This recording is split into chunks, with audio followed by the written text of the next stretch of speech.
Hello and welcome to the Build With Baer Workshop. My name is Pat Bear. I'm here to build a model kit and to hang out with all of you. I'm going to tilt this down because this is in the way here. I'm going to throw the Bear Cave, the Lego, the site, the mode, and chat. If you're currently a subscriber, you can apply those emotes. If you are not currently a subscriber, you can just say hi or use other people's emotes. We had Saz here before the stream even started chatting. Bobby Dice Roller is here. Ghost Valve is here. Hello, hello, hello. All right, I got to tilt this down, and then I can tilt this up, and that should... Yeah. Damn. This light, I constantly am just getting slightly wrong, so that's fun. Lashbrook is here. Hello, Lashbrook. Aristophan is here. Hello, Aristophan. And Lord Crashin is here. Welcome, everybody. Somebody just renewed their subscription. If you want to have the notification go off, please let me know, because we're currently at 36 out of 40 subscribers. I don't know who just renewed, but if you want to hit that button... or just, whatever. But you can also remain anonymous if you'd like to do that. But it's fun to, when the notification comes up, we'll be like, oh, hell yeah. But we're at 36 out of 40. The goal is to hit 40. If you would like to become a subscriber, now's a great time to do it. If you'd like to gift a sub to somebody in the community, join the gift sub leaderboard with Firestar Man and Aristophan. That would be cool. Subscribing is an easy way to support what I do here. It means that, if I hit 40 a month, I'm most likely getting a payout every month. That is really nice. It's nice to hit that payout. Money is not as worrisome today as it was, let's say, Thursday, because my federal tax return came in. Oh boy, I've been waiting for that one. Apparently, if you did your federal tax return mail-in, it was just delayed for a very long time. Thank you very much, Lord Grashington. So it came in. I was on the phone with the IRS. That's how bad it was, because the system was not recognized. I had a receipt, like a notification that they got my information, like it was delivered to the IRS. I knew. I had proof. I had, the post office was telling me, yes, this was delivered. And I was like, great. And then just nothing. And then I went to check online my status and nothing for a very long time. Because apparently if you did by mail, it just took forever this year. This is the first time it's ever taken this long, because I do my taxes early, like February early. You may remember this, but in February, I made a large purchase, which was my new computer. I bought my new computer, and I spent about $75 less than my federal tax return. So in February, I spent a lot of money. And then in August, I got that money. So you may imagine that I was kind of worried about that for, let's say, several months. Like, I knew buying it in February, I'm not going to get paid till at least the 15th of April. It'll be end of April. I'll get it, no problem. And then May, and I'm like, and then June, and I'm like, And then in July, I got verification that the IRS had my tax return. And then they were like, don't call us back for a while. We'll get to it. And I was like, okay. So I was just starting to think, I better call again because it's been a month. And then it came in through yesterday. So, and I didn't notice it came in yesterday because I didn't look at my bank account until today, because I was like, do I have enough money to buy this wrestling pay-per-view that I'm going to watch tonight after I'm going to watch the replay of it tonight. And I was like, I think I have enough money to I can spend $20 on a queer wrestling show. And I did. So I'm going to watch that after the stream is over. I have more than enough money for that. My New York trip will not be a problem, which is great. It wasn't going to be a problem, but it was going to be a little tight going to New York on the money I had, and I don't have to worry about that too much. So I'm in a good mood. I'm tired. I mowed the lawn today. I mowed the front and side lawns. I had, and that really tires me out because of my pollen and grass allergy. So even though I wear a mask, it still knocks me out when I do that. So that was like, I watched a movie today. We'll talk about that later in a non-spoiler review of a movie that I watched on Hulu. Borrowed a Hulu login to watch a movie, and then I watched the movie again about an hour after watching it the first time. So, spoilers, the Hulu. Yes, I borrowed a login for the Hulu to watch a movie that was great because I don't have a paid Hulu thing. And the login I borrowed is for the ad-free, pay more money version. So I didn't even see goddamn ads. And that was awesome. It's also the person that loaned me this also has the Disney Plus bundle. And I was tempted. Originally, I was going to also watch some Disney Plus stuff, but instead I just watched the movie twice. Maybe I'll do it in the future. I don't know. It was very kind of them to loan me out that. But yeah, and then my day just got better. I should also say that the wrestling show that I'll be watching the replay of is Wrestle Queerdom. It's on Twitter. They are W_Queerdom. And it is according to them, the most prolific transgender wrestling event in history. Everyone on the card is transgender. And that is unbelievable. And they're wrestling in New Hampshire. And it is being live streamed, and there'll be a replay. And it's $20 plus taxes. I know some people who are on the card, and I know some people who are on the card, if that makes any sense. I'm very excited about that. But it started at like 7:30, so I was like, well, I can't really watch it tonight, so I'm going to watch the replay. And I think it's going to be fun. I've been watching a lot of wrestling. I watched a AAA show last night. That was cool. Watched SmackDown and Rampage. Hey, I should be model kit building, right? We got to work on the legs. I can talk about wrestling while we do that. I'm going to reply to my own tweet because it is a build party. It's a building party. I ended up doing a double feature of Predator 2 and Prey. Turns out that was a very good choice, says Lashbrook. Yeah, I guess we'll just get into that. Go to the main here. The movie I watched today twice was Prey. I watched in English, the way that it was directed originally. And then I watched the Comanche dub.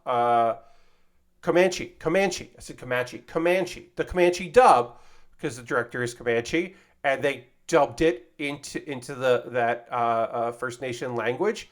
And that's a first of its kind. So I wanted to watch it in English first, just because that was the language that it was filmed in originally, and then I went in and watched the dub with English subtitles, and that was awesome.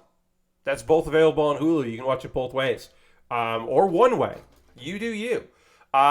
So here's the thing about Prey. Again, no spoilers. It is not a spoiler to tell you that it is a prequel to the first Predator movie. And by prequel, I mean it's set in the 1800s. And you're like, do people fight a Predator with muskets? And is there a scene where they are very surprised that their muskets do not kill the Predator? The answer is yes. Where people are just like, oh, fuck. This did not work. We did not kill the... Oh, shit. Ah, fuck. It is very good. There is a very good dog in it. Again, I am not giving any spoilers about this movie. It feels weird that it is called Prey, 2022, and not called anything to do with the name Predator. But it is cool. It's pretty fucking cool. It's shot really well. The Predator looks good. Seeing the three dots was nostalgic in a way that I was surprised by for myself, that I was suddenly nostalgic for the Predator. But anyway, acting was awesome. It's not an incredible movie, but it's really good. I will say it is violent and bloody, and if you don't want to see the carcasses of animals that were slaughtered, most likely very helplessly, and in one case, very violently, at least one case. I would say probably don't.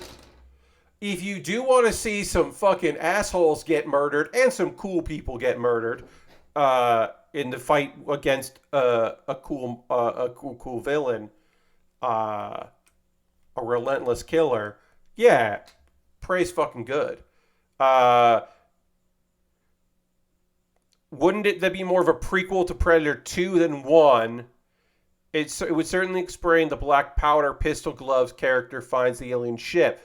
Yeah, so I guess it. So it takes place before the first Predator movie, so it's technically still a prequel to the first Predator movie. It maybe is because Predator 1 and 2 are still in the same universe.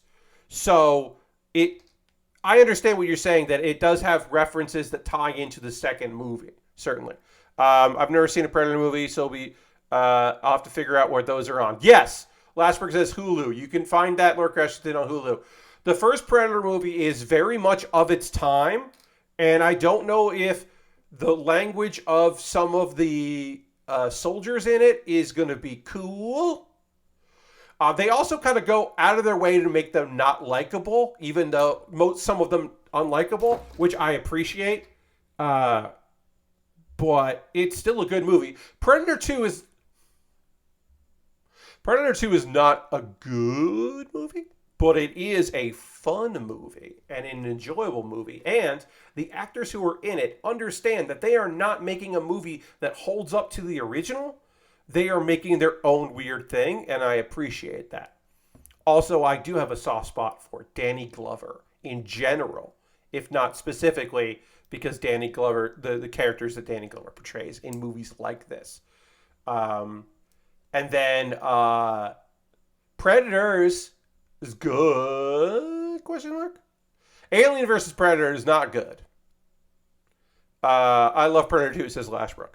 Yeah, I understand. I get it. There's something about it. Predator movie list ranked best ranked. This is a Polygon article about the Predator, which lists the Predator 87, Predator 2. Okay. Alien versus Predator, I disagree. And then Predators from 2010. I would swap those two. I think Predators. Oh, and then The Predator. I've never seen 2018's The Predator. So I can't put in and then put Prey last. And I also wouldn't put that there. My ranking would be Predators, Predator 2 / The Prey, because I haven't decided yet. Predators, Alien versus Predator, I guess The Predator, because I haven't seen it, the 2019 one. And I know that Shane Black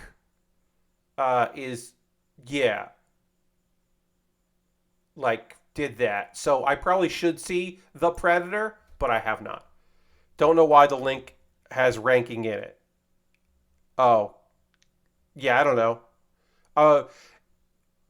Maybe they just put those in order of appearance. Maybe that's what it was, and they originally were going to rank them, and instead they just put a list there. Okay, so that wasn't a rank. I didn't read it that closely.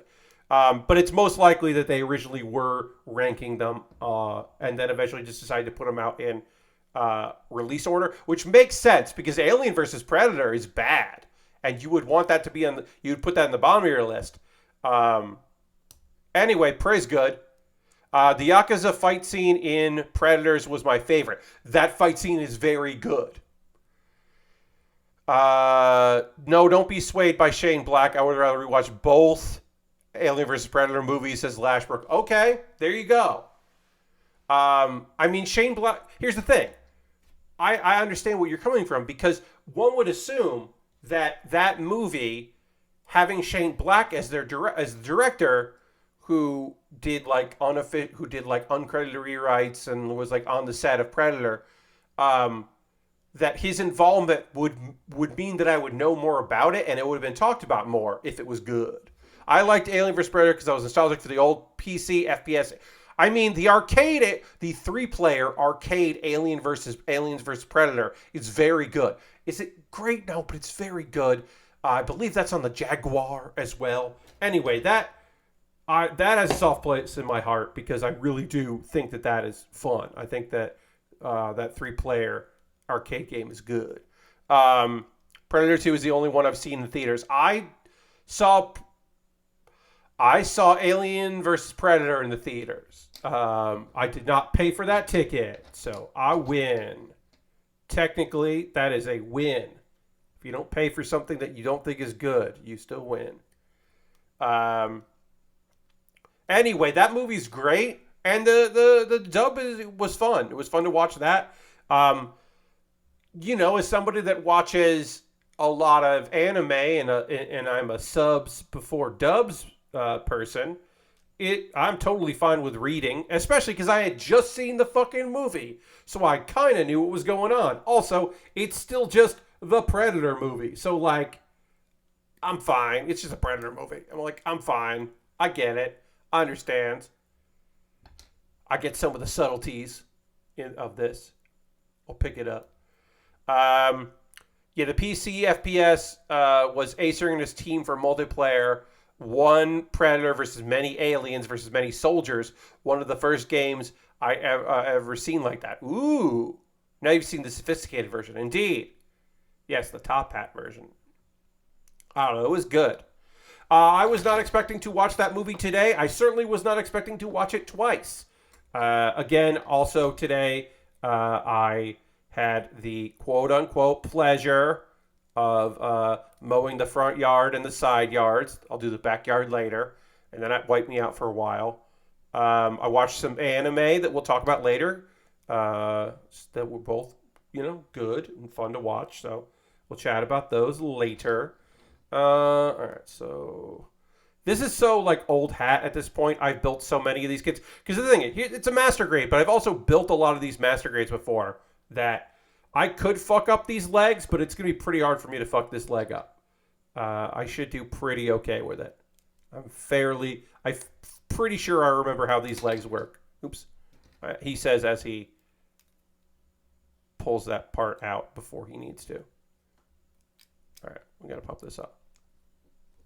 Just make sure that I'm putting this together right, because this has to go. This goes in here. Double check. As always, you make sure. You make sure you're making sure. This goes. That, yeah. Wait. Yeah, because that's got to go like this. And then this goes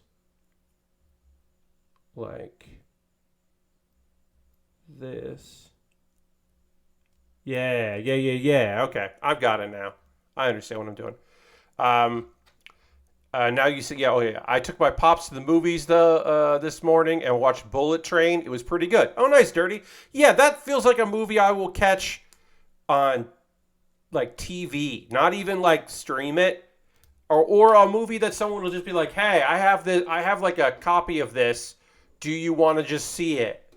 And then we'll like watch it on stream together. That's what that movie feels like to me. I went to the theater recently, first time since pre-COVID, says Bobby. Went to see Kiki's Delivery Service. Hell yeah. I've never seen that movie on the big screen. That would be fun. As y'all know, I've talked about this before. I'm not much of a movie goer. Like, the last movie I saw in theaters was the original Sonic the Hedgehog movie. Saw that because I had seen Cats, and then I saw Sonic the Hedgehog, and that's the last movie I saw in the theaters, and might be the last movie I see in the theaters. So, because it was fun to not have to go to the movie theater. I already don't really miss it. I might, but probably not. I understand what Bullet Train is, but I also don't understand what it is. Yeah, theater has full reclining seats. I didn't feel bad about making him sit in my favorite row, second from the front. Dirty loves being up close at the movies. Okay. I mean, all right. You can like that. I don't quite understand you, but that you're certainly allowed to enjoy that way to watch a movie. The only time I've seen any Ghibli films, or Ghibli, whatever you want to call it, in the theater, Kiki's Delivery Service always hits me hard and makes me emotional. I mean, yeah, it's one of those, like, at a certain point you realize there's going to be a hidden sadness in some of those. Like, Kiki's Delivery Service didn't hit me. Like, it was emotional the first time I saw it, but it wasn't until second viewing that I really understood that it's, like, once I started doing what I love for a living, which was at the time working in comedy, that I realized, like, the other levels of Kiki. And it was just like, oh yeah, sometimes when you do what you love, it sucks shit. It's not true that you'd never work a day in your life. It's that you start to hate the thing that you loved. So yeah, beautiful to see that. I've also seen Howl's Moving Castle in theater. Saturday morning with a friend when theater was full of kids. Yeah, that could be tough. I've also seen Spirited Away. I saw Spirited Away as part of a Asian film festival at a theater. And it was awesome and really moving and beautiful. And, you know, Spirited Away is an isekai. So, of course, I've seen it. And also just beautiful and good. Because it was part of an Asian film festival, there were a lot of people in the audience that probably would say that they don't watch animation. And I did overhear a very elderly woman speak to an elderly gentleman. And she did say, which stuck with me and I love very much. She said, "That was lovely. Are all animated movies that good?" And I don't know what he said back. I hope he said no, but some of them are very good. But I love the idea that she was just like, after that, just rented like Food Fight. Because she was just like, I don't know, I saw, it's like, oh, I saw Spirited Away, and now I just want to watch all animated movies, because apparently animated movies are very good now. But it really did tickle me that she was just like, was, just like really, really enthused to be watching an animated movie, suddenly discovering that animated movies are good. Love to be overwhelmed by the screen. I was the same way when I was really small and watched movies in my Peepaw's den on his 60-inch big TV back in the 80s. Lady, bring me the nearest anime movie. Yeah. I mean, we saw some good stuff during that. A bunch of things that, like, there were some documentaries that I've never seen again because they just never ended up on any documentary services or streaming services. Like, there was a bunch of stuff in that festival that was really good. There's a couple things that I was like, okay. And a few things that I had seen before because the programming was like vibes, basically. So you got a lot of like, this is Spirited Away. And then here is a touching romance story with Chinese, it was done in Hong Kong about the Japanese occupation. Or, here is this martial arts movie that is really about one person getting over the death of their child by raising orphans to be martial arts masters. That had like this movie, which the name of which I don't know, but was awesome, was set in the like mid 1920s, but had a very butt rock Japanese, like Japan rock soundtrack, because one of the actors was in a band, and so the music was mostly this guy's band. So it was just like, it had kick-ass guitar solos while children learned martial arts, and it didn't fit, but totally fit. And that is a movie that I wish I like remembered the name of, because it wasn't like great, but it was very good. You know what I mean? It was like, oh, this rules. It was that kind of a film. All right, so I need this cap here. I'm in the last level of improv classes. Nice. And Kiki's hit me with the realization that after this, we're all going to move on, and it's sort of bittersweet. I love my little improv group. Well, here's the thing, right? It's hard. When you meet people in classes, it's hard to keep it up, especially if you're in a place that does not have like, if you're in New York, you can find places to do improv in. There are any bar back room can be an improv theater, and especially new groups.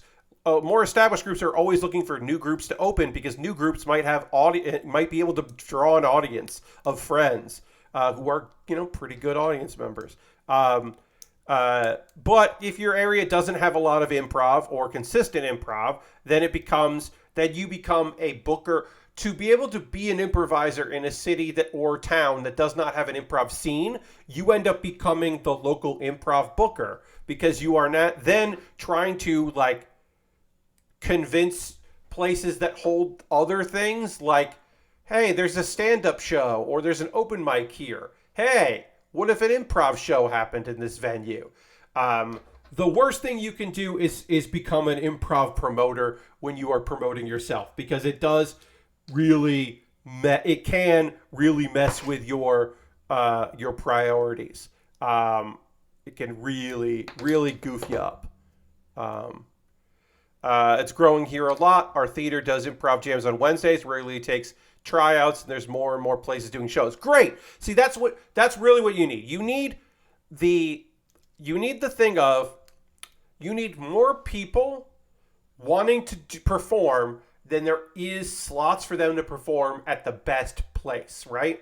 Because then the people that can't perform there, or the people that perform there but not enough, start going and finding their own places or their own nights. Like, there are small music venues that would be happy to have a comedy night on nights where bands don't perform. One of my favorite places for a stand-up show was a venue in Brooklyn that was a music venue, except on Sunday nights when it was a stand-up venue. Because somebody of note was just like, hey, can I start doing shows here? What night do you make no money with music? Sunday night? Great. Let me do a stand-up show here. I'm regionally popular. And then like 2 years later, he was nationally popular. And then at one point, Hannibal Buress stopped showing up to his own show, except when he could because he got too popular. But even when he was like, I can't come to this, people still came because it turned out to be a very good show. And people were psyched to go to it. Oops. Uh-oh, dropped some stuff. I'll get that later. Here. But yeah, so basically, if you become, if the place where improv happens becomes popular enough, then the people that want to keep doing it start finding other places to do it. And that helps a lot. It's still a struggle, but it does help a lot. Yeah, then you'll end up like, hey, this bar has a basement space that they don't use for anything. Because like at one point, it was a theater, like a basement theater. And now it's just like storage. Could we get some chairs down here and like we'll get like a speaker PA and like a microphone so that we can have like a stand-up open and host the show, and then we'll have like 3 improv teams, and maybe they'll bring a bartender down to the second bar downstairs. That's like most of the places I did improv in New York that weren't the Upright Citizens Brigade Theater. I did shows at UCB and then like the other theaters, and then I did a bunch of shows at weird basement spaces. And like, did I do shows at the Chinese restaurant that had a back room? Yes. Did I like that? I mean, I got good. The food was very good. It wasn't a good room to do improv in, but it was fun. One of the best places I did improv in was a theater next door to a Mexican restaurant, because I would get very inexpensive chicken taquitos and eat those while watching improv, and then get up and do my set, and then come back down and finish my taquitos. So it ruled. Obviously it was incredible. There's a local esports group that has been partnering with the Improv Theater to get improv performers to do commentary. Kind of weird, but I love it. It seems like a good way to get some weird gigs. Bobby, that's fucking weird, but also great. I mean, the amount of... So, this is the thing that people ask this. They go, how do people become wrestling commentators? And the answer that has been given is, one, they are people that washed out of wrestling school or retired from wrestling because they just hit a point where they couldn't do it anymore. It is some people who are like, there's no way I can be a wrestler, but I love wrestling, so this is my way to be in wrestling, is talking on the mic and doing a commentary. And other people are comedians that made friends with wrestlers and suddenly became commentators for wrestling shows. Also, sometimes radio people become commentators. I mean, in the old days, in the regional days, commentators would be the local sports guy or the local news anchor. If you've ever wondered why 70s wrestling, why like the play-by-play or the color, why the color commentary or the play-by-play would be old men in like suits, it's because that was the local radio or television person, and the station was producing the wrestling. So they just did it. And some of them, like, you know, washed out immediately, and others were incredibly good, and some of them grew to fucking love wrestling.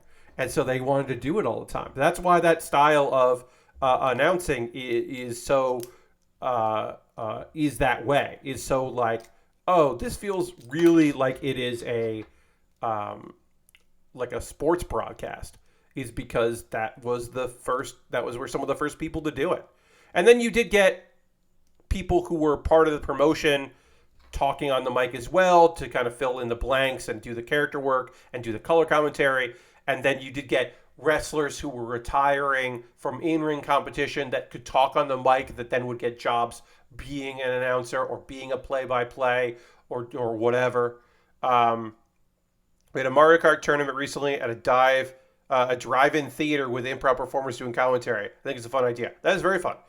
WWE seems big on influencers from other industries to be commentary with Pat McAfee and Greg Miller. Well, so Greg Miller you should put in the category of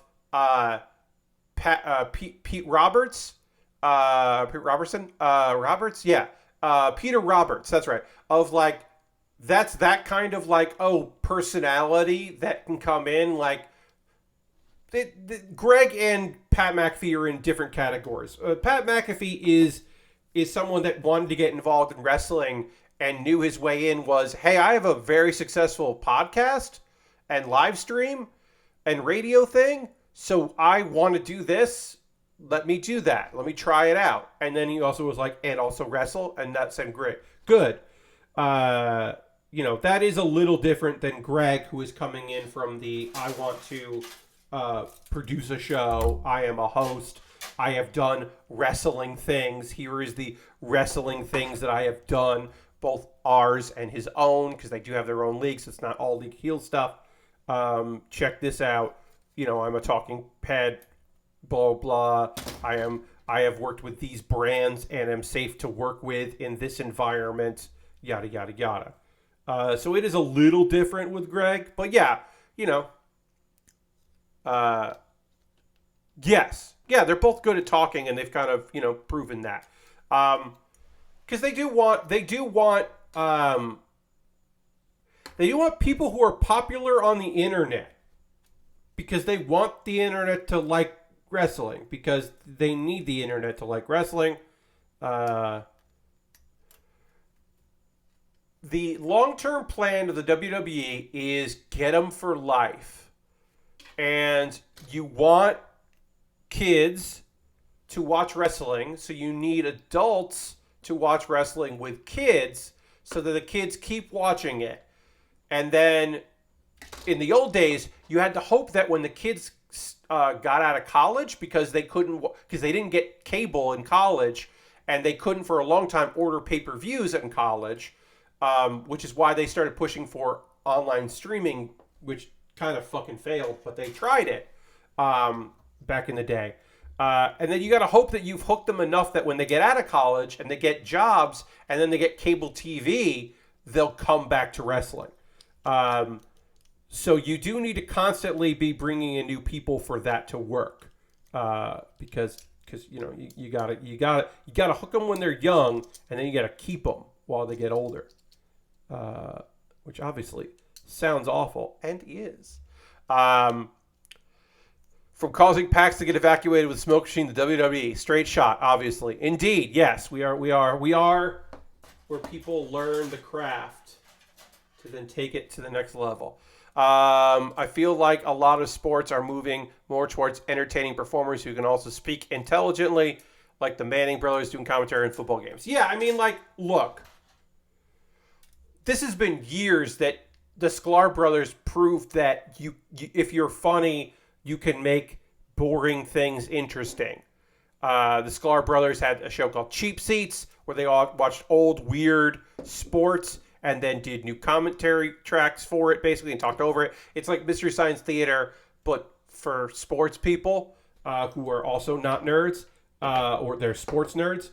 And it made a lot of sense to do it. Now that ESPN Ocho is back, I could see Cheap Seats being a thing again with, you know, a new version of Cheap Seats. It always makes sense to do it. I don't know if we'll get that, but I do think that it would make sense to do that. ESPN Ocho is back. Yesterday I watched recorded ESPN Ocho of corgi races. It is what it sounds like. It's a bunch of corgis running across a part of a horse racetrack in heats. And it was adorable and worth checking out. The Sklars are now doing a form of Cheap Seats for UFC called Nosebleeds. Okay, thank you for letting me know, Lord Crashington. I would not know that because I was not informed. I don't keep up with the Sklars and what they're up to. No, not because I don't like the Sklars. I just don't keep up with them. It's also partially because their focus on sports and that not being necessarily a thing that I'm super interested in. But just in general, I haven't kept up with them. I used to love Cheap Seats. It came on so late at night on ESPN too. Yeah. I would love to see more of that, especially with, like, you know, I mean, I've shown, like, the knife competitions that are on YouTube. I've shown that at 404ing it. There is, like, a wealth of that kind of goofiness that is out there to be lightly chided and joked about for fun. Let's see. Other things we can talk about tonight. All right. I did want to say this. I'm not going to get too much into this. I don't need to see people bleed in wrestling anymore. Now, when I say bleed, I specifically mean gimmicking yourself, cutting yourself, doing the job, making it so that you bleed. I don't need to see that anymore.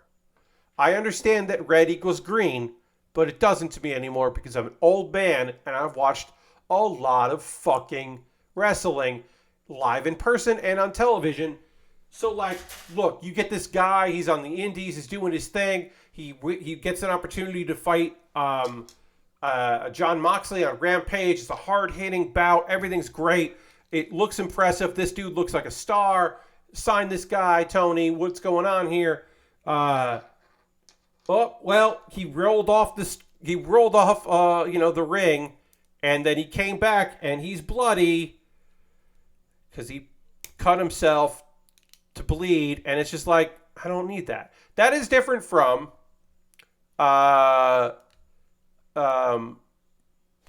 accidents happening in the ring and, you know, that kind of thing. This is different. Look, I'm done with hardcore. I was born in 1980. I lived in Connecticut and New York. I saw a lot of hardcore wrestling in the late 90s and the 2000s. Wrestler blood has been sprayed in a way that it hit me. I wore black t-shirts to wrestling shows because of that. I have inhaled light tube dust in a match in several times. I wish I hadn't. I wish I had not been close. I will never be close to a ring in a hardcore style wrestling show. I'm done with it. I don't need that in my life anymore. I'm good. Did I drop J here? J6. I'm done with that. I don't need it anymore. Sorry, I have to find a. Oops. I'm gonna hit the. I'll be right back here. I'm gonna go to the pre-show just for a second. Sorry about that. I had to really lean down to find a thing that I dropped. So, yeah, I just don't care for blood. I'm over it. I lean more towards that was a cool move. That is a fun move. That is a funny move. I'm just more into the comedy. Like, look, some stories are bloody and violent, and I understand that. And sometimes people get cut when they're wrestling, and I get that. But I don't need to see it just because to make things more hardcore or extreme. I don't need that, and in fact would prefer not to have it. If you can do it without it, you please do, because I just don't want it anymore. I got tired of Ric Flair ending most matches with pink hair ages ago. Yes, 100%. I enjoy a good bloody match, but I did actually go through a longish period where I didn't like it. Yeah, I just like this. Look, I think a lot of it's just me being, getting older and just kind of being tired of it. Like there was a point where it was just like, oh yeah, they're blading. Hell yeah. Then it's serious because they're blading. And now it's just like, oh, that person ducked their head under the ring so that they could cut themselves. Why? Did that make this more awesome? No. The match was already awesome. It didn't need this. Didn't need that. Not really not into it anymore. Like I also I just don't want wrestlers to get hurt. I think I'm mostly just like that is my current opinion on that, and I did want to say it because AEW loves its goddamn blood, and it is one of the things I don't like about AEW. The number one thing I don't like about AEW is its lack of direction for the women's division and how women don't have matches really outside on their main television programs, don't have matches outside of who is getting that belt next. Who's after that belt? Now, they have plenty of matches featuring women just for whatever, on Dark and Dark Elevation, but those are on fucking YouTube. It's frustrating. The most recent match we had that featured women on television that did not involve a title opportunity was Anna Jay versus Heidi Ruby Soho. And that's the first one in a very long time. And that's fucking frustrating to me. I found that frustrating. Is this the right one? Is this B8? This is B4. I know this is right. Did I grab the right one here? Got to make sure I grab the right one. B8. That's 14, 15. That's B7, 5. B8. Okay, so, yeah. B8. This is the right one. Okay. It doesn't look like the right one, but I guess it is. Oh, yeah, it's the right leg, so this is the right one. Okay. Sorry. Oh, I got to lean this back. Not a fan of raking weapons on dude's face. Yeah, I don't love that. Never been to one of those straight death matches. I need gimmicks like exploding barbed wire. I understand. I don't really want any of it, but I understand where you're coming from in your interest and enjoyment of these things. I'm just not... it's just not a thing that I look forward to. The Triple H shakeup seems to have made the entire wrestling scene feel a lot more exciting lately. Like, legit don't know what's going to happen, and that's a cool feeling. Yes! I mean, Karrion Kross is back. That's weird. I was supposed to see him wrestle and I won't, and that's interesting. I was supposed to see him compete at the House of Glory in New York, where I'm going to see Ed Kingston wrestle when I'm in New York. And he was there. Killer Kross was on the card and was going to face Loki. And that was a match that I didn't really want to see. And now I won't see it. And that's cool. But yeah. Yeah, I don't know. It's interesting that, like, shit's changing and, and unpredictable. Women's tag team titles are coming back. There's going to be a tournament. Does that mean that Sasha and Naomi are coming back? I don't know. But at least those tag teams, there'll be some tag teams going in there. That fucking rules. I think that's very cool. I need an obnoxious countdown timer and then the ring explodes. Yes. Yes, I understand you for your deathmatch interests, your deathmatch needs. I get you. I have not seen anything at Evo. Sorry. I do not have any information for you about Evo. I know that in some things, some people did well that I know, and in others they didn't. And that's the extent of my Evo. Although there was at least one. Oh, here we go. Bobby just gifted 5 subs. Thank you so much for that to Luckless Burrito and Kumahara, my friend out there. Words Maybe and Powell Proxy and Jatsu84. Let's hit the old applause there. Throw some emotes in the chat. Thank you so much, Bobby, for that. I appreciate that very, very much. We have now hit 40 subscribers. We are at 41, in fact. And so when we go to the just be talking, we won't have the number up there. I actually forgot to put it up today because we had been at 40 and then we dropped back to 36. Now we're at 41. Thank you so much for that. Everyone, enjoy your gifted subs out there. Also, Luckless Burrito, great name. That is a top tier name. You should be proud. Real good. All right, let's panel line this before we do our pause of the cause. This thing just needs something because it is very, very white. It's white on white. It is the only part of this kit from a design perspective that I do not enjoy is how much just like nothing there is for this. Now we could put on some water slide decals that came with this kit. I don't know if we're going to, but we might. And some of those water slide decals do keep this from being so boxy and kind of give it a little bit of life. Also, we do have to put, launchers on this, which we haven't yet, because eventually we will have to put some launchers on there, and that will also make this pop a little bit more. But it's, it's a little bland. I've been watching streams more often lately. I want to give back. You continue to do such consistently fun and entertaining streams, Pat. Thank you so much, Bobby. I appreciate that. And thank you for giving back. Y'all watching means so much to me. I know that there are lurkers out there, and I appreciate you lurkers. I am a lurker in many streams that I am in. But also, I love that people chat and talk in here, talk to each other, talk to me. It means a lot. It's a lot to just kind of be talking into the void. So when I have people chatting, that is very helpful. And being able to respond to chat feels really nice. So I appreciate that very much. And thank you for your support. All right, we'll clean that up, and then we'll do. We'll kind of just finish this leg up here. Obviously, we have to do the rockets on the side, but other than that, this will be ready to go. Hey, Chronic's Blood is now following. Thank you very much. Welcome to the channel.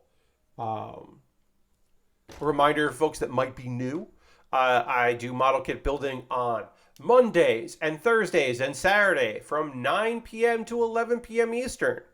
Just 2-hour streams. I know it's not that much, but anytime after the 2 hours, and I start getting bad at building model kits, so I don't do it. And then on Wednesdays at 9 p.m., I do something that is either video games or something else, something that is not model kit building, just so as my bonus stream for the week. This coming Wednesday, we're playing Jackbox Party Pack 8. There will be a 9th Party Pack later, but unless you're... Yes, Lashbrook. If I have like 15 minutes work left on a kit, I will finish it up. If I'm like, we're almost done with this kit and it's taken me a while to build it, then I will power through if we are almost done. Yes, I have done that before. I will do that again. You're right. But yeah, we're gonna play Jackbox Party Pack 8 on Wednesday, which will be fun because that won my Patreon poll. My $3, $5, and $10 patrons get to vote on what I do, and everybody wanted Jackbox, and nobody wanted karaoke, and nobody wanted more wrestling, which is maybe good in a way, the wrestling one, just because I only have 2 matches queued up for that, and so I'm going to have to do a bunch more research because I have shown most of the matches I want to see from old All Japan. And you say, Pat, why do you pick only All Japan and also All Japan Women's? And the reason I do is because they don't get mad if you just stream it or put it on YouTube. They are a wrestling company that doesn't get upset about that. Because they've changed hands so many times that nobody's quite sure who owns what footage, which is great for me, a person who is doing transformative work by doing commentary over it, but also is not able to fight anything. My last one got I don't get my VODs on YouTube aren't monetized anyway, but WWE is making money off my last one because I had footage of a wrestler who used her theme on WWE like a couple times, but also in Japan, and I did not know that. So I have to make sure that in the future when I have bull matches on, it is not with the theme that she also used in WWE because they claimed it. And I was like, well, I don't make any money on this anyway, and if you're only going to take a little bit of money and you're not going to make it so that I can't show this, fine, I don't care.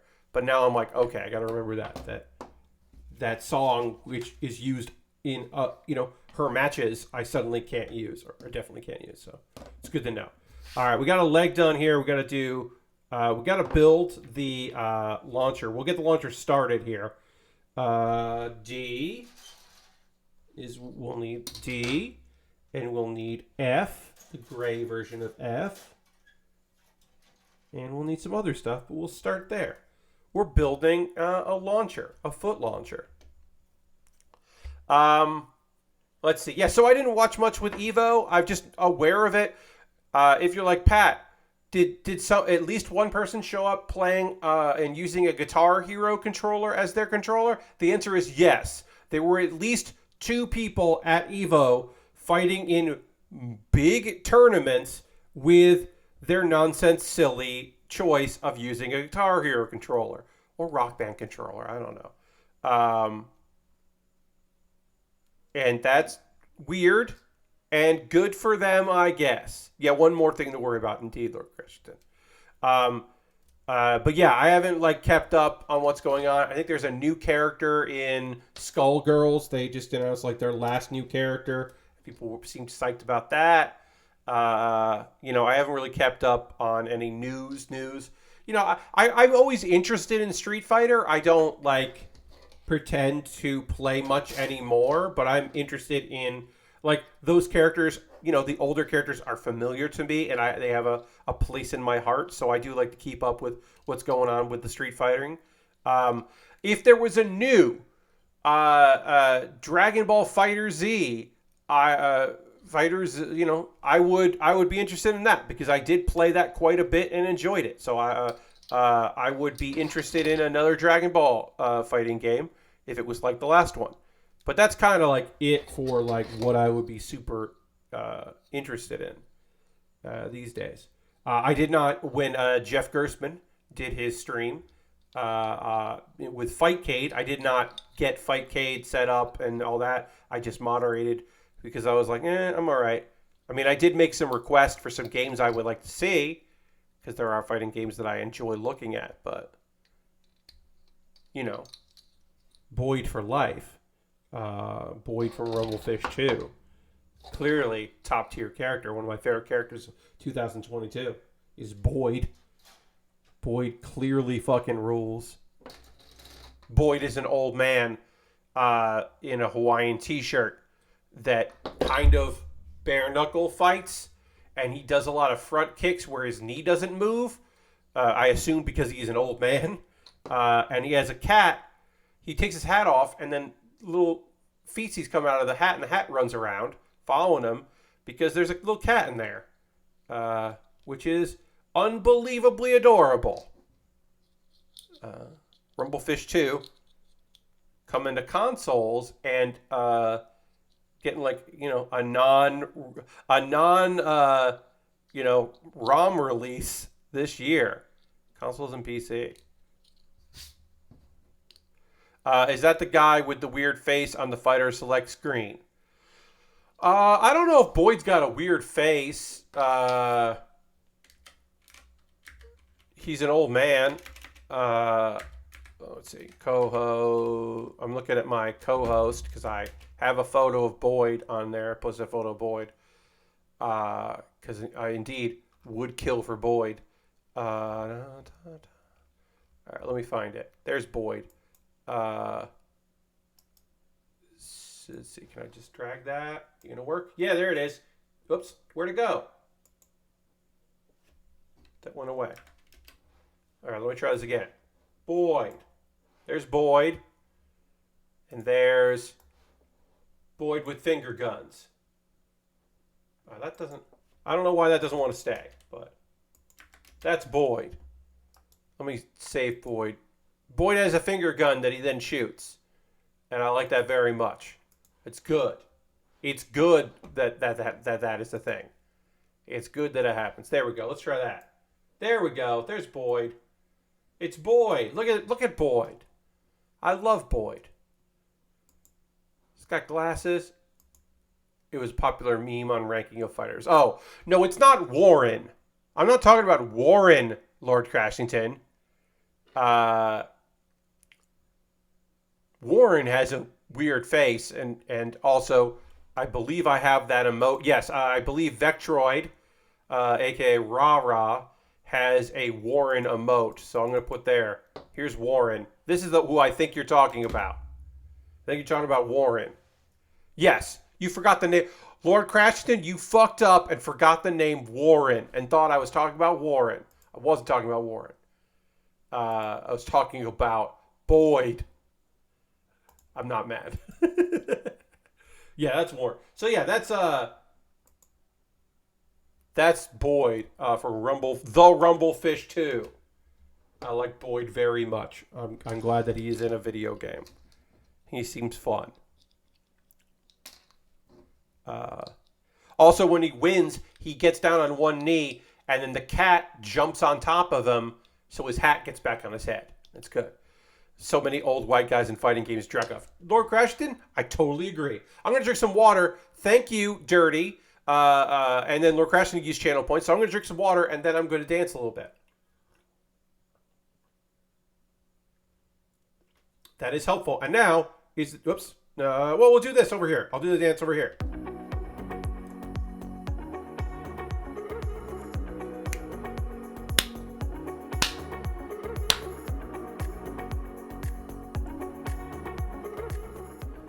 All right, now is the part of the stream where we're going to talk about ways you can support the channel. Thank you very much for your continued support. Of course, we did have a bunch of gifted subs, which is fantastic, from Bobby.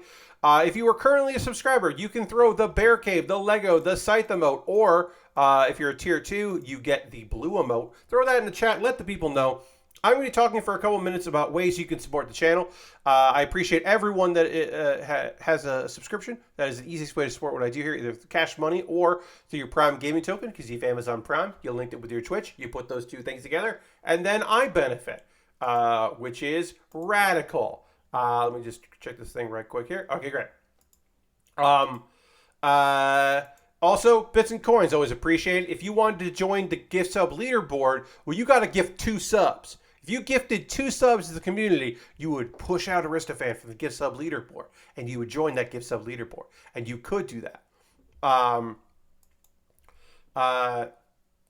It would be nice. You don't have to, though. You being here is so important, and I appreciate it very much. It's so helpful.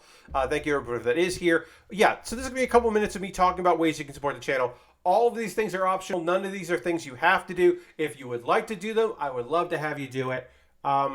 let's talk about ways you can support me that are not that are not going through the usual method of subscribing here. And that is jumping on my Patreon. I got a Patreon at patreon.com/PatBear.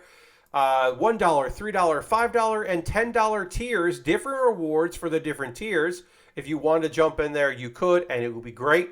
Yeah, you get different things for doing that, so consider doing that. I have YouTube. If you haven't already gotten in on my YouTube, youtube.com/PatBear. Jump on there. It is, of course, free to subscribe, but if you wanted to become a member, you get my Wednesday videos a day early. And this week's Do You Remember is really good, so maybe you want to watch next week's on Tuesday instead of waiting till Wednesday. You could do that. Also, direct donations, always appreciated. If you got a little cash, you want to help me out, because everything I make through direct donations through YouTube, including AdSense. So watching my videos counts as helping me financially, and I buy model kits with that money. YouTube, direct donations, Patreon, and Twitch, all of it goes into a fund. All of it means that I buy model kits with that fund. I appreciate very much everybody's continued support on that front. This kit that I pre-ordered back in February, I would not have been able to buy without your generous contributions. So I thank you very much for that. It fucking kicks ass that you are taking the chance on me and helping me live my dream, which is, while I'm trying to get full-time employment somewhere, stream a lot and build model kits, which is very fun. If you're looking for those links and you're watching this later on the VOD here on Twitch, it's all in the chat. You can look that up. If you're watching this later on YouTube, what's up YouTube? You can find all this in the show description below the videos. Check that out too. And let's see. Oh, so I have a good backlog right now. The Full Mechanics Raider just came. I have a bunch of cool shit that I've gotten in the last 2 months in my backlog, and I have more coming the end of August. But the way to get me to build something that is not one of the pieces of my backlog is to buy something from my wish list, because it'll jump the queue and I will have to build that next, because it's the least I can do is shoot a video for my YouTube about the thing that you purchased and then build the kit. I have got, why is my list in Espanol? That is weird. Why did that happen? Hold on. For some reason, my list, for me at least, is in Espanol. And I am not sure why. It won't be for you, I don't think. Oh, there. All right. For some reason, Amazon got set to Espanol, and I do not know why. That was weird. Anyway, it's not now. I've got model kits, Lego sets, inexpensive kits, very expensive kits. Somebody bought a kit on my wish list today, because it was on a kit was on a list. One of the Strike Gundams was on my wish list yesterday, and it's not anymore. So I don't know who bought that. I don't know when it's coming, but it's coming in the mail. And so I'll get that soon. Inexpensive kits, very expensive kits. I try to always have stuff that either has Prime shipping or free delivery, which are different. But I always try to have that. And you can take a look at that list, see if there's something you want to buy. And again, it'll jump the queue. So the next thing I'm building is a kit off my wish list. I know what the kit is. I just don't know who purchased it. And then I have some gear at the bottom that would make my life a little easier. So yeah, consider picking up something off that list if you are interested in doing that. And thank you for even considering it. Or if you've done it in the past, thank you for that as well. Alternatives to that. My Throne wish list. I have a wish list on Throne. It is an alternative to having an Amazon wish list. So take a look at that. And then also, you could buy a gift card to USA Gundam Store, and then you get the code in your email, and you're not a physical card, you get an email with a code, and then you DM me on Twitter, because my DMs are open. You go, here's a code, buy something on there, and I would do that, because you were kind enough to help me out. And that would be neat. Let's see. So, another way to support me for free is to join my Discord. That is a way to help me out. That costs nothing. It costs you nothing. You just, see some cool posts of stuff that I'm working on, and the model kits at the end of every stream. I post photos there. People see what other people are working on. Hang out. You know, especially if you're a builder. I love to see what people are working on. I got a couple of video links for you to check out. Pat Bear's Anime Club. This video is talking about weird manga. There's a lot of weird manga out there, and I talked about 5, some of which I've read, some of which I only know about. Like, I've never read the one about the guy that gets reincarnated as a vending machine. I've never read that. I might someday. It's weird. I have read the one about the guy who isekais as Yamcha, and it is not canon, but it is official. It is like an official property. It's not just like a dojin. I have read that. And I talk about a bunch of those. Like I said, 5 of those. Weird. So it's Pat Bear's Manga Club again. And then Do You Remembaer is an ongoing video series where every week I read an article online and then I talk about it and see what I can remember from said article. And this is the one that is about a defunct tradition called barring out. It was a UK tradition that seemed like a mistake that never should have happened, and I'm glad that it is out of the realm of possibility, because it seems bad. It seems like a bad time.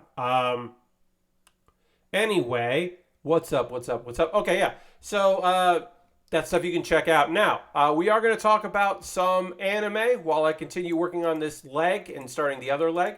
But I am going to drink a little bit of water because I do need to do that before we get into it. So I am now going to dramatically transition to the overhead and drink some water right now.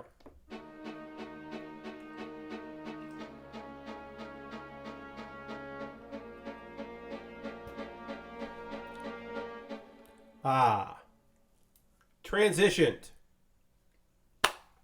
Let's talk about some anime that I watched today while I am finishing up this pretty fucking cool thing. So I need XB1 and D for these little things that open up. Okay.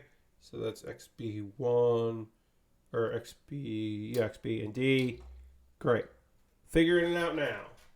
Making it happen. We got these launchers. We got to put stuff on these launchers. We got to put covers on these launchers. So we're doing that while I talk about Teppen, Laughing Till You Cry. If you were unfamiliar with this anime, that makes sense. Why would you know about it? I feel like no one I know is watching it but me. But of course I'm watching it. It's an anime about girls who are in a competition doing stand-up comedy, doing manza. And manzai, I should say. And they are trios. And you're like, Pat, I don't know anything about this form of stand-up comedy, except isn't it supposed to be duos? And the answer is, yeah, it is traditionally duos. But in this case, it's not duos because they're... it's a whole thing. But it's not duos. It's trios. And we start with the fast-paced, fast-talking ladies of Bullet Konichi. Bullet Ninjas, because they talk fast-paced. They are performing outside for some reason. Like it's a clear sky backdrop in front of the microphone. Now, the traditional setup of these episodes lately has been a group kind of talks into the microphone, sets up a premise, and then we flash back to all the events that lead to them then on stage doing their set. Last week's episode was weirder. It was the one that was contained all in a bus and was like a Twilight Zone episode and was like very fucking cool for me. And I don't know how it did for other people, but I thought it fucking kicked ass. It was really cool and weird. So, anyway, this episode, Bullet Konichi's talking, and they're talking about cleaning and how one of the girls isn't good at cleaning. And then somehow it becomes that the Demon Lord is going to be mad at her because of her cleaning skills. And I think that is a play on words that I didn't understand. And I think that in Japanese, that might have made more sense, but they did not go out of their way to make it make sense in the subtitle. It caught me off guard, and I was like, what's happening right now? So that was weird. Anyway, we don't have to worry about that too long. Oh, I need D2 here.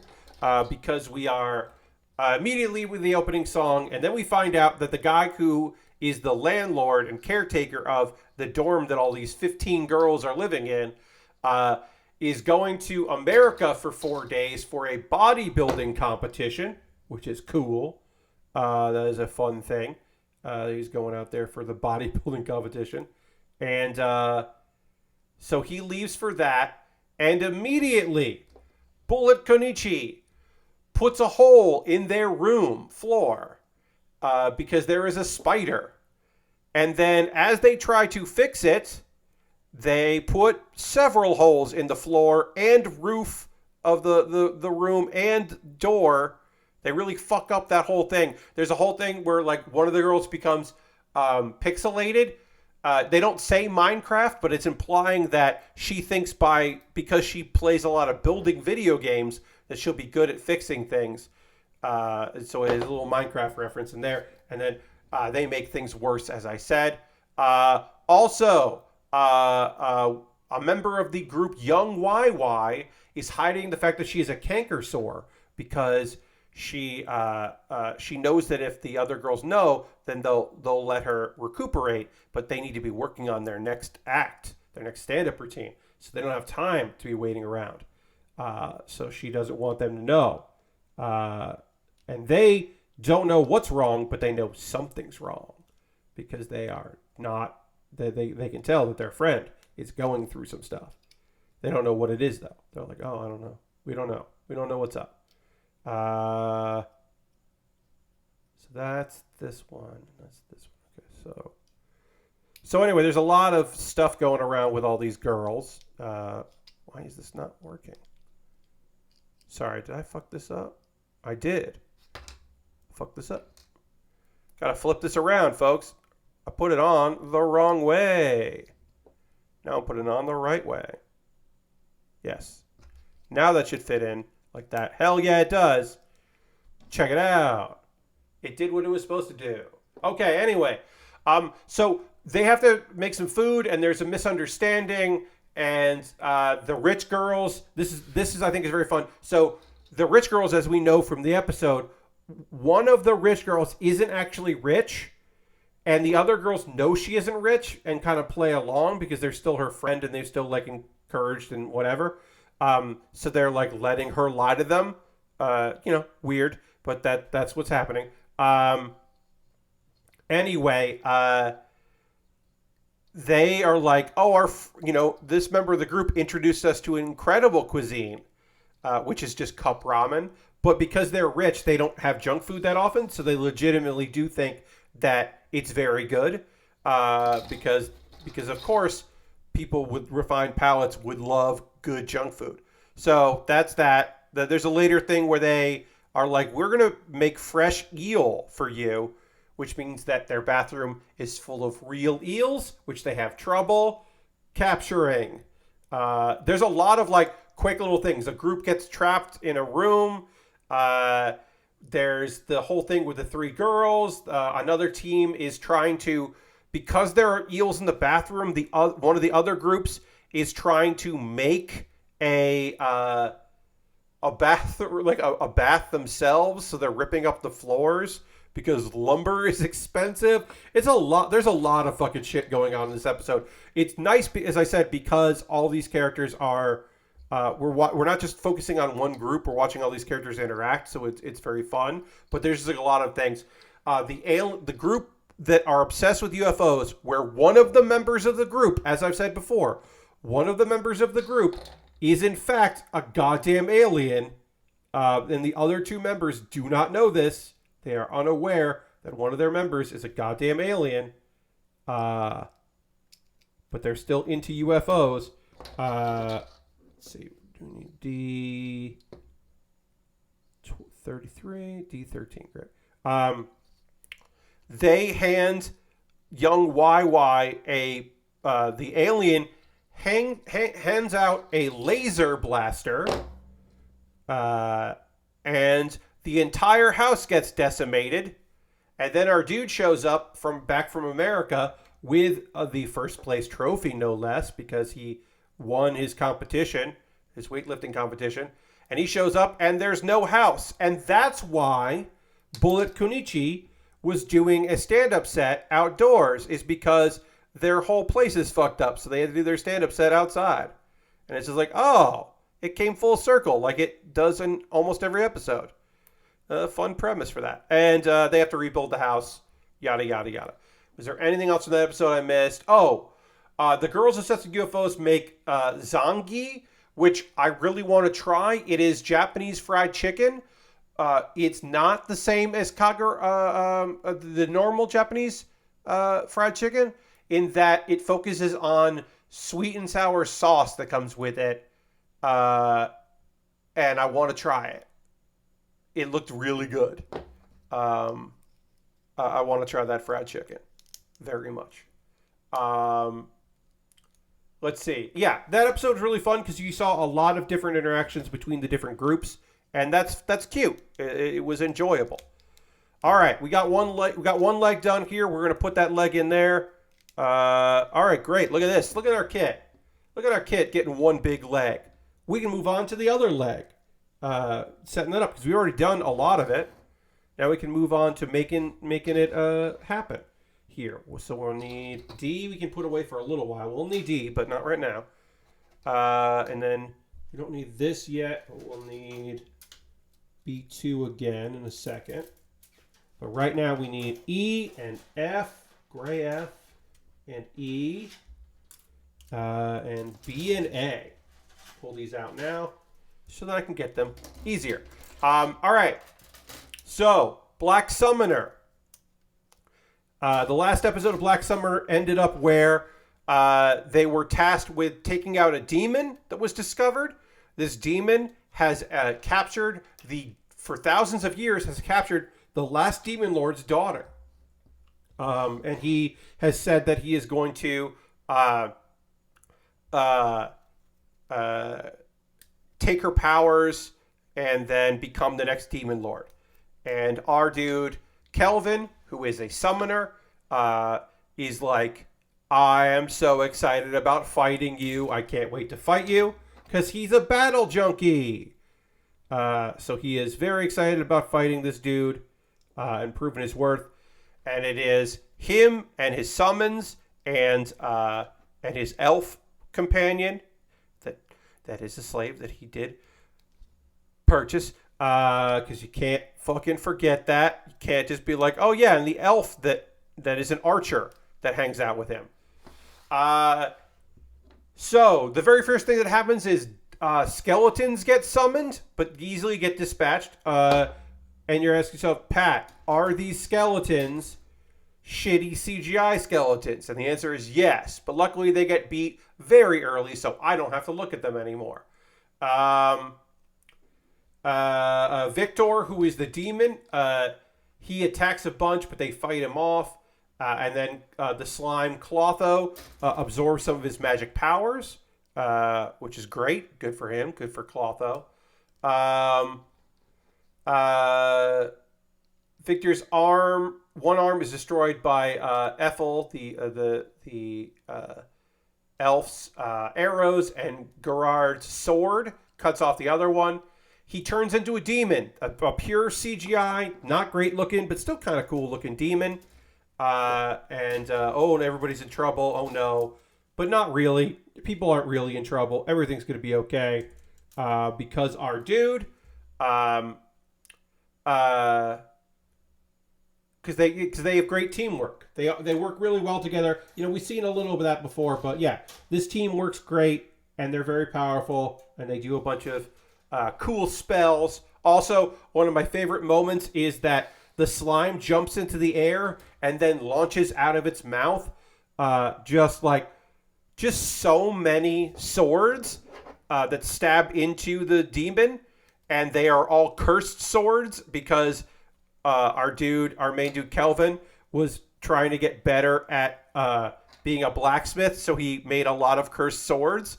And so that Victor's just like, why do you have so many swords that are cursed? And it is very funny. It is just like I would also say that if I was fighting like a summoner, and then his goddamn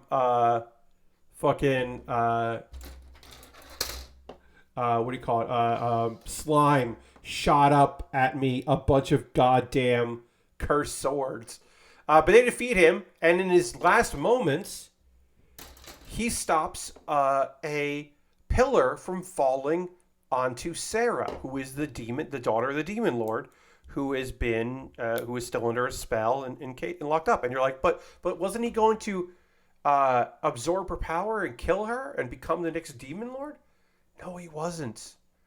Her dad sealed her away under the idea that, like, and made it so that a human would have to unlock it, because humans are the weakest of all. So if a human was able to come and unlock it, it must mean that it was safe for her, which doesn't quite make sense, but whatever, we'll go with it. But our dude was actually there to protect, and he just lied because he was hoping that by killing humans that came to investigate, eventually a strong enough human would come that could defeat him. And that did happen. And in his dying moments, he's like, hey,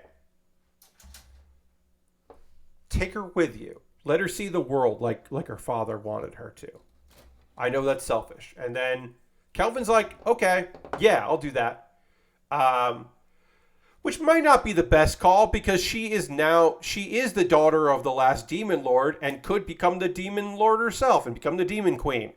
And he's just like, yeah, but that's fine. Like, he doesn't really give like a good reason why he's like cool with it. He's just like, yeah, we're going to do that. She has a charm that allows people to not see that she's a demon, which is very convenient. That is one of the last gifts from her father. So now she can, she'll be kind of blend in. She's never left. Like, she was raised at the demon castle, but that has never been like outside. So all of this is going to be really new to her when she gets out there, which is fun. Gerard, who is the demon, he's the demon knight, or the ghost knight. He evolves into an abyssal knight commander, which just means that he is a little smaller and sleeker, and he has more like runic symbols on his gear. He's all CGI all the time anyway, so that's a pretty easy upgrade for him. But it looks bad. It looks good. He doesn't look. I'll say this. He doesn't look bad. It looks all right. So he gets an upgrade in his gear. Good for him.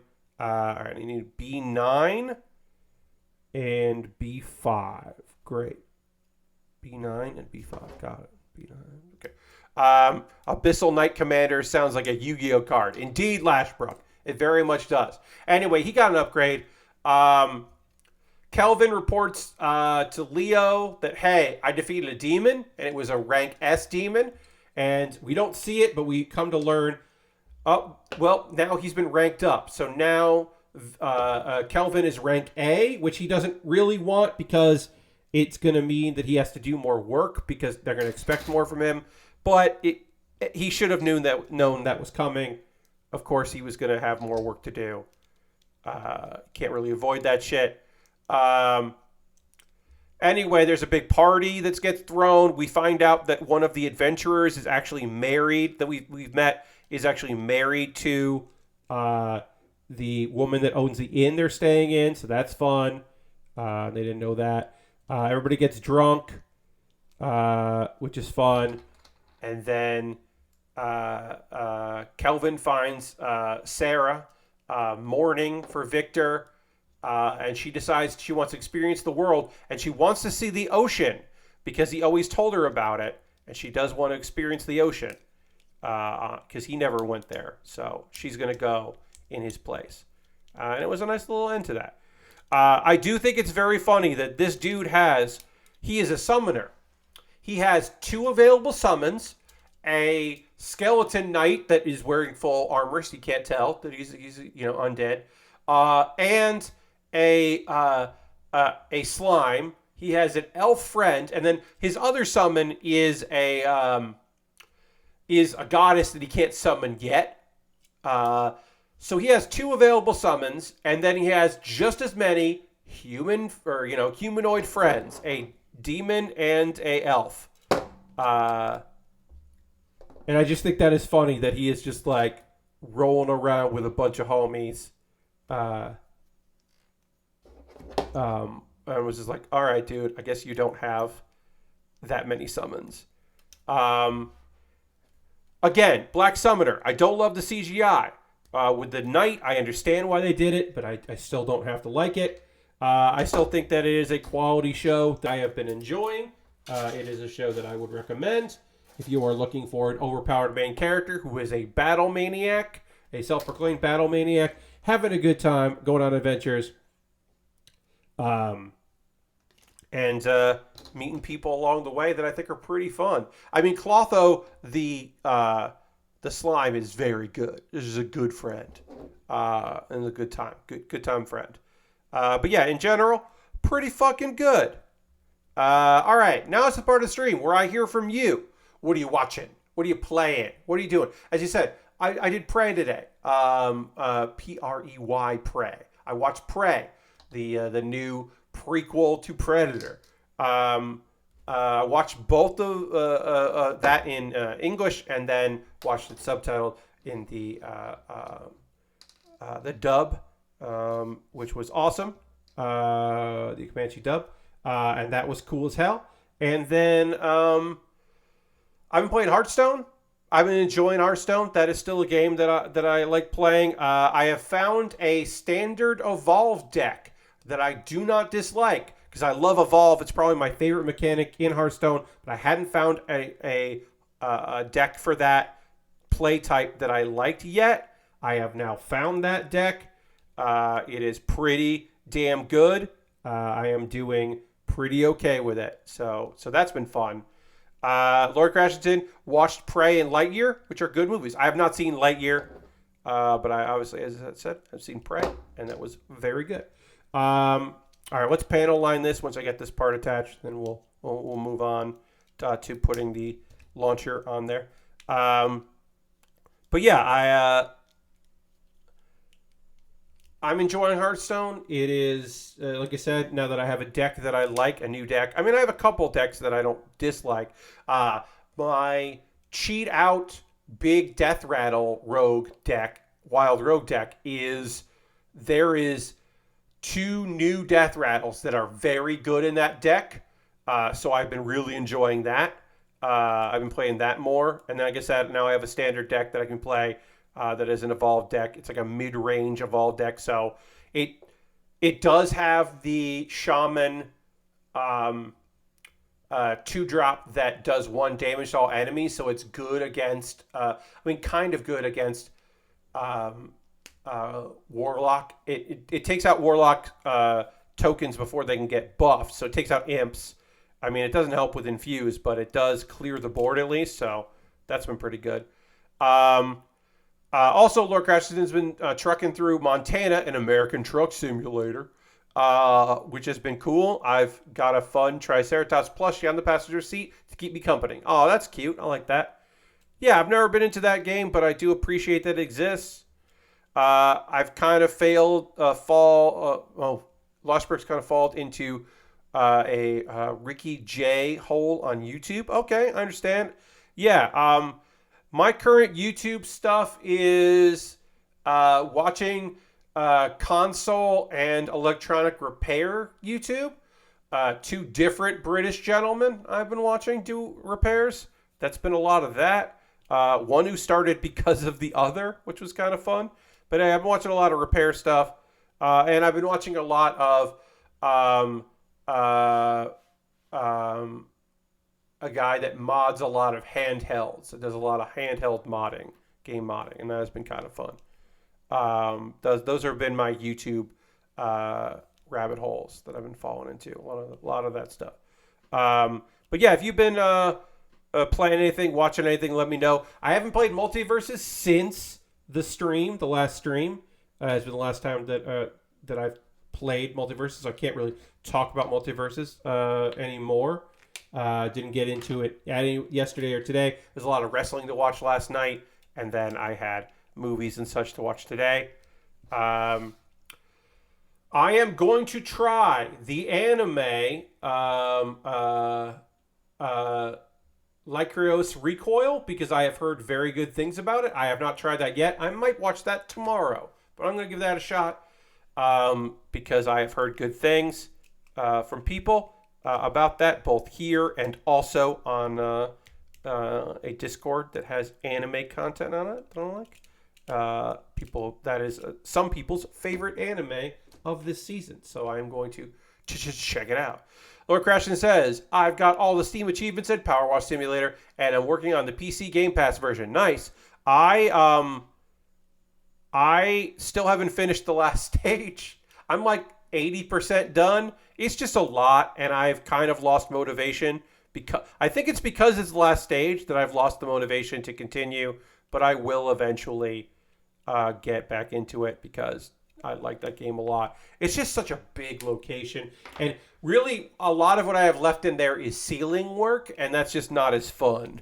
I should probably use the free movement. That might make it a little easier to do, but I gotta finish that up. I gotta like focus up. You should finish, see how it ends. I did get a piece of information that, and the story has been whatever for me, but like it was a piece of information that I was like, wait, what? Like it was a like, huh? Bit of information. So I am excited to learn more of that because it was like a, wait, what are you talking about? Video game bit of info.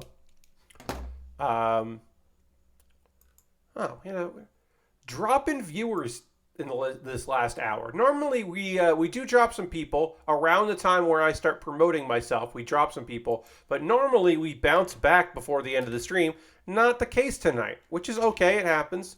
I'm sorry. I'm just checking something real quick, and then we'll work on this part of the kit here because we need XB, and we need D. Gotta go back to D here. We need a D. But yeah, we had a little bit of a drop in viewers. That's okay. It happens. Sorry, we'll just real quick check a thing. All right, yeah.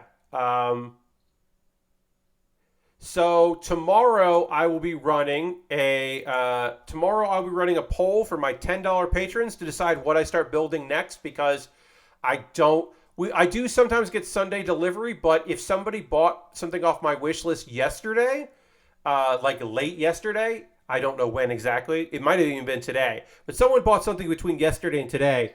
I can't necessarily fully believe that it'll arrive in time for Monday's stream. So I'm going to run a poll so I know what to build next. Because I think I'm going to finish this kit on Monday. Because we have the backpack, the waist pieces, which we might even get to tonight. We're going to finish the leg tonight at least.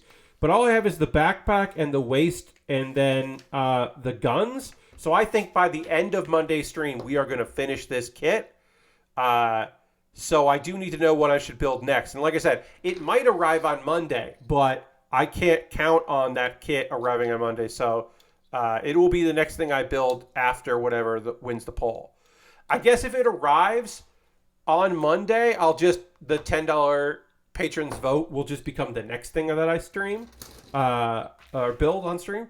But I do need to know because I can't just be like hopeful that it shows up and I get a thing filmed for it and all that. You understand. So $10 patrons, beware. There's going to be voting. You're going to have to vote on what I build next.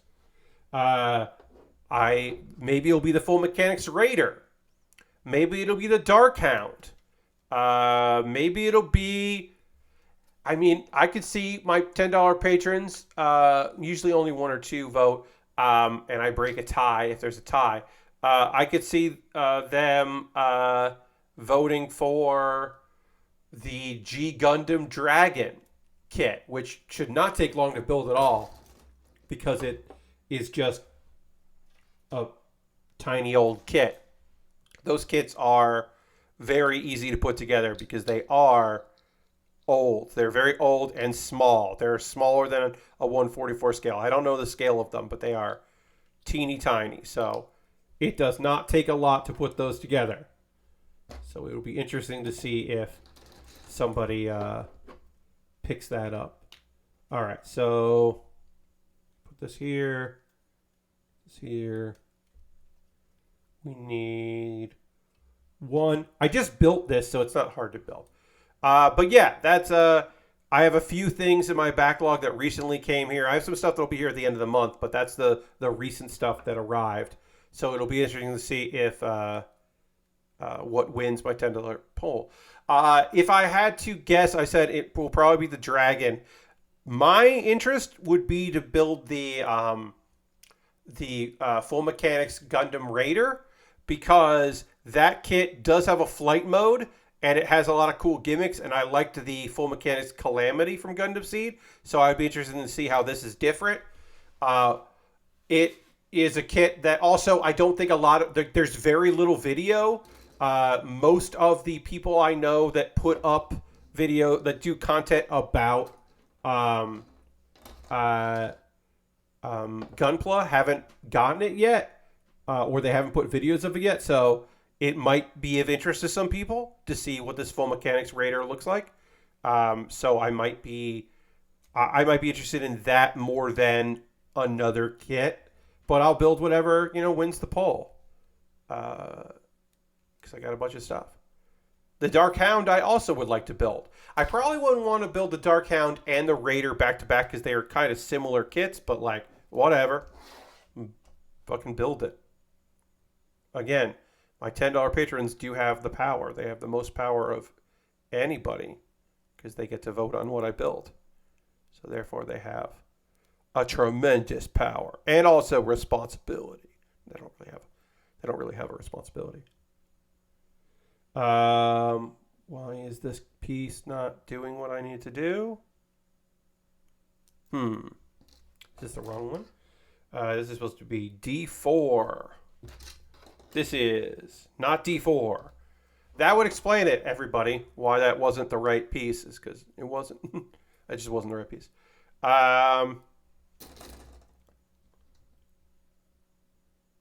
It's like, oh, why isn't this working right? Oh, because it's D3, not D4.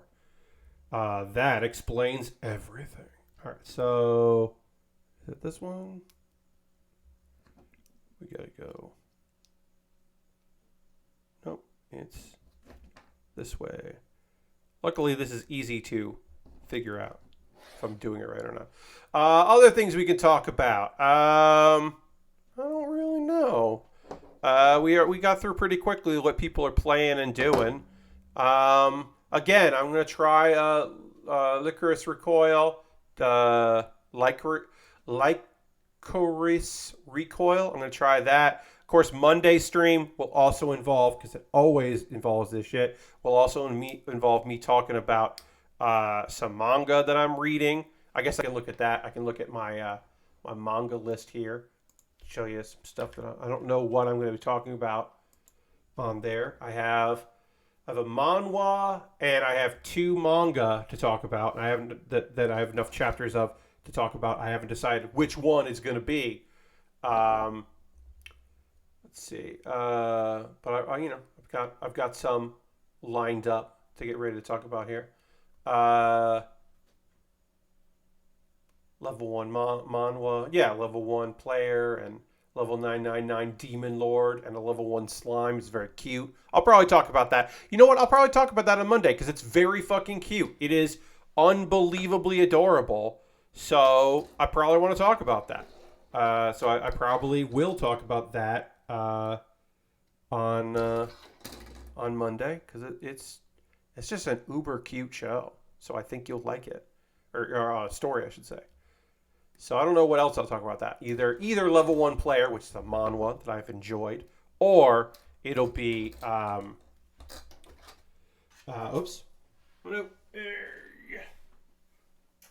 or I'll be talking about living comfortably in a different world with a cheat tablet, which is pretty much what it says on the tin.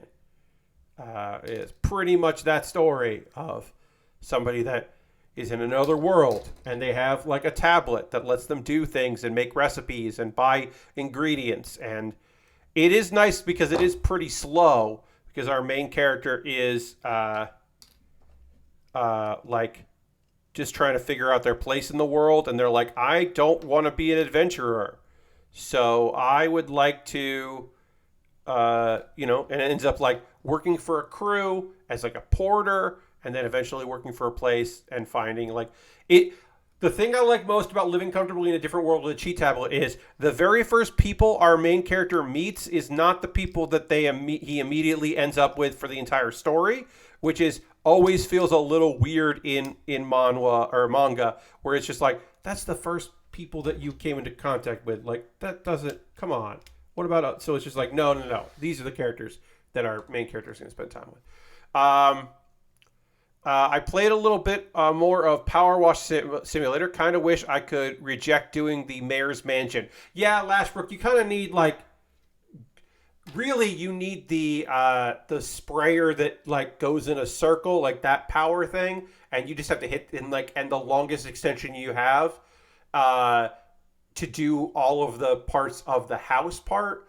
I find that to be the best thing for that. Just like as much power as you can, and just spray all that. Oh, well, I meant because they're an asshole. Oh, Lashbrook, you didn't mean the difficulty. You meant you just don't want to help that character. I understand. How's the weather down there? Asked Lord Cratchton. Here in northeast Ohio, it's been mid-80s to 90s, humid as fuck, and scattered storms throughout the day. It's hell on earth weather. We haven't had storms.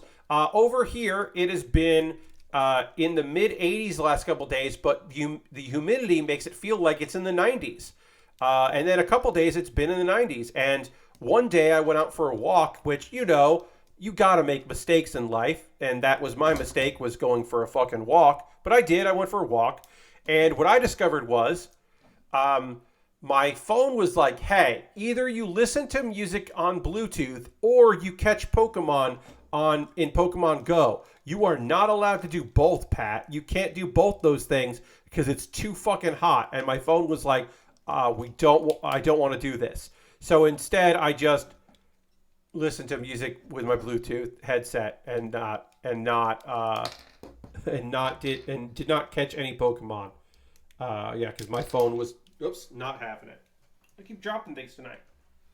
South Ohio here and humid as fuck with storms. Yeah, we didn't have storms. That's the one thing, because I mowed today, and I'm glad I didn't have any storms, because that would have been weird. I think the extra long extension unlocks alongside the mansion, says Lord Cratchit. Oh, okay, there you go. But yeah, we haven't had a lot of rain around here. I wouldn't mind some fucking rain. That'd be nice, even if it does involve storms. I'll still take some rain because we just haven't had any. All right, let's get a little bit of... should we wait on that? Yeah. No, let's get this done. Let's do one of them, and then we'll do the other one tomorrow because we got some time. We don't have a lot of people watching the chat right now, but we got some time to work on this kit, and we can get one of these done. Because it doesn't take too long. We'll do one of the sides skirts, and then we'll do the other one and the backpack and the weapons on Monday, and then probably finish this up. The weapons do take a while. I'm not going to say they don't. The backpack shouldn't take any time at all. It's a really easy thing to put together. All right, so I need F14, which is this. See here, we have the different parts. We have some parts here that are from the regular heavy arms, because we could make most of the regular heavy arms with this. We wouldn't have the knife blade, but we could make most of the wrist blade. We get most of the old heavy arms with this kit, which is pretty fun. If I did tier rankings on Power Simulator, the mansion is easily a D. Yeah, the mansion is definitely like a forgettable place that like I've only returned to once. Because I wanted to see how fast I could do that job. I didn't time myself. I just checked it out because I didn't do the whole job. I wanted to see how difficult or easy it was to do that job with the power blasting thing, the last thing. So I went back and checked that out. And I was like, yep, I don't like this job. Turns out, still don't like this job. Even with all the time in the world, I'm not like... into this one, turns out. Even with like a good weapon, not a weapon, a good washer, I should say. I'm building weapons right now, talking about weapons. But yeah, I do want to finish up Power Washing Simulator, and I will. I don't know when, but I will. All right, so let's Let's put, which way first? Is it open? Part orientation. It's the other way. It's to other way. There we go. And I need C1, and I need A 26, and then we will be finished with this here. Touch both sides, okay. C1. Hell yeah. So this goes in, pops out like this, and then you can shoot your rockets. It'll look better when it's on there. Because this kit has lots of rockets. That is a thing. That is a feature. Is just all of the many guns weapons on here. I'm trying to think about other D rank like jobs. I really don't like the shoe at all. I especially didn't. I think it's better now. They've patched the shoe, but I really did not enjoy the shoe where you had to like get underneath. Like there were just parts of it that really required you to really get water like underneath the shoelaces. It's like a theater, like a children's theater that looks like a big shoe. That job really bothered me, and I did not enjoy working on it. The treehouse got better. I never loved the treehouse, but that did get better. Also, I think if I have better tools, that would be fun. But that was one I didn't like at the beginning, but I've come to enjoy. Oops. And all right, we did one of these sides, and we'll do the other on Monday. I like the shoe, but maybe you see it worst. I like the text from the kids. Yes. I do like the kids getting a hold of the phone and sending you, text messages. I did enjoy that. All right. All right, so we did one of these, and we'll do the other later. I'm going to take two photos here. I've got the I'm about to shoot some missiles thing here. We gotta do the I'm about to blast you photo, and then we'll do the I am not about to blast you photo. Look at this thing. Look at this thing. We still have to add more because we've got more to put in. It's just so many rockets. It rules so much. Let's see. Oh yeah. Wait, these pop down, don't they? These pop down. I didn't even include that in the last time I took a photo. I forgot that this version adds these. It was like, where's the one spot it doesn't have them? I don't like the bit of the tower behind the firehouse. There's a tip you have to clean at the top that requires you to hang off the ledge and praying. Yes, I didn't love the tower part of the firehouse, but all right, I'm gonna take a photo of this. Hang out with me while I take a photo of this kit in all its goddamn glory. Put this over here so you can't really see it for a second. All right, and then we'll do the photo of it locked in place. Boop, boop, boop. Converts pretty easy. And